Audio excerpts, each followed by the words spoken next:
Hello guys, welcome back to my YouTube channel. അപ്പോൾ നമുക്കിന്ന് tasty ആയിട്ടുള്ള ഒരു ഈസി റെസിപ്പി നമുക്ക് ട്രൈ ചെയ്ത് നോക്കിയാലോ. അപ്പം നമ്മുടെ കറിയുടെ പേര് കത്രിക്ക തൈര് കറി എന്നാണ്. അപ്പോൾ നമുക്കിതിന് വേണ്ടിയിട്ട് 2 വലിയ കത്രിക്കയാണ് എടുത്തിട്ടുള്ളത്. ഇനി ഇതൊന്ന് കനം കുറച്ച് നമുക്ക് വട്ടത്തിൽ മുറിച്ചെടുക്കാം. നമ്മുടെ ഈ 2 കത്രിക്കായ ഒന്ന് മുറിച്ചെടുത്തിട്ടുണ്ട് നമ്മളിപ്പോൾ ഇതെല്ലാം.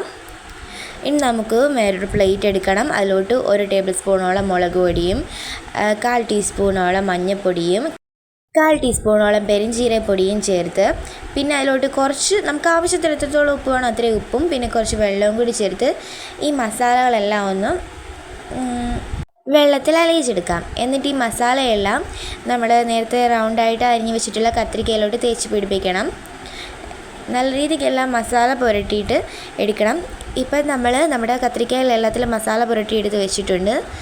ഇതിനി ഒരു 10 മിനിറ്റോളം നമുക്ക് റെസ്റ്റ് ചെയ്യാൻ വെക്കാം. എന്നിട്ട് ഒരു പാൻ എടുത്ത് അതിലോട്ട് കുറച്ച് വെളിച്ചെണ്ണ ഊറ്റണം. ഈ എണ്ണയെല്ലാം ഒന്ന് ചൂടായി വരുമ്പോൾ നമ്മൾ റെസ്റ്റ് ചെയ്യാൻ വെച്ചിട്ടുള്ള കത്രിക്ക നമുക്കെടുത്ത് ഇതിലോട്ട് വെക്കാം. ഓരോന്ന് വിധം വെച്ച് കൊടുക്കുന്നുണ്ട്. ഞാൻ ഒറ്റ ട്രിപ്പിൽ തന്നെ ഇത്രയും കത്രിക്കായും ഫ്രൈ എടുത്തിട്ടുണ്ട്. ജസ്റ്റ് ഷാലോ ഫ്രൈ ചെയ്തെടുത്താൽ മതി, പക്ഷെ ഞാൻ എടുത്തപ്പോൾ ഇച്ചിരി മുരിഞ്ഞെന്ന് പോയി. നമുക്കിത് എണ്ണയിലെല്ലാം ഒന്ന് കിടന്ന് നല്ല രീതിക്കൊന്ന് മൊരിച്ചെടുക്കാം. ഇതൊരു സൈഡ് മൊരിഞ്ഞ് വന്നപ്പോഴത്തേക്കും ഇതൊന്ന് തിരിച്ചിട്ട് അപ്പുറത്തെ സൈഡ് കൂടി ഒന്ന് മൊരിച്ചെടുക്കണം.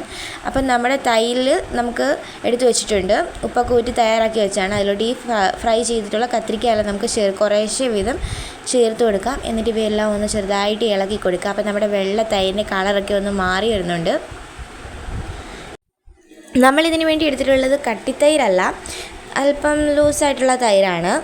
നിങ്ങൾ എടുക്കുന്ന കട്ടിത്തൈരാണെങ്കിൽ ഇത് കുറച്ച് വെള്ളം ചേർത്തൊന്ന് ലൂസാക്കി എടുക്കണം. എൻ്റെ ഒരു പാൻ വെച്ച് അതിലോട്ട് കുറച്ച് എണ്ണ ഇടണം. എൻ്റെ കടുകും കറിവേപ്പിലയൊക്കെ ഇട്ട് നമുക്ക് പൊട്ടിച്ചെടുക്കാം. എന്നിട്ട് ഇതിലോട്ട് കുറച്ച് സവോള അരിഞ്ഞത്, ഒരു ചെറിയ സവോള ഫുൾ അരിഞ്ഞ് ഞാൻ ചേർത്തിട്ടുണ്ട്. ചേർത്ത് ഇതൊന്നും ചെറുതായിട്ടൊന്ന് വഴട്ടിയെടുക്കാം. ഇതിൽ വന്നിട്ട് നമുക്കൊരു മീഡിയം സൈസ് പച്ചമുളകും ചേർത്ത് കൊടുക്കണം. എന്നിട്ട് ഇതൊന്ന് ചെറുതായിട്ട് വരണ്ട് വരുന്ന സമയത്ത് നമുക്ക് 1/4 ടീസ്പൂണോളം മഞ്ഞൾപ്പൊടി ചേർത്ത് കൊടുക്കണം ഇതിലോട്ട്. പിന്നെ ഒരു 1/4 ടീസ്പൂണോളം തന്നെ നമ്മൾ ഉലുവാപ്പൊടി ഇതിലോട്ട് ചേർത്ത് കൊടുക്കുന്നുണ്ട്.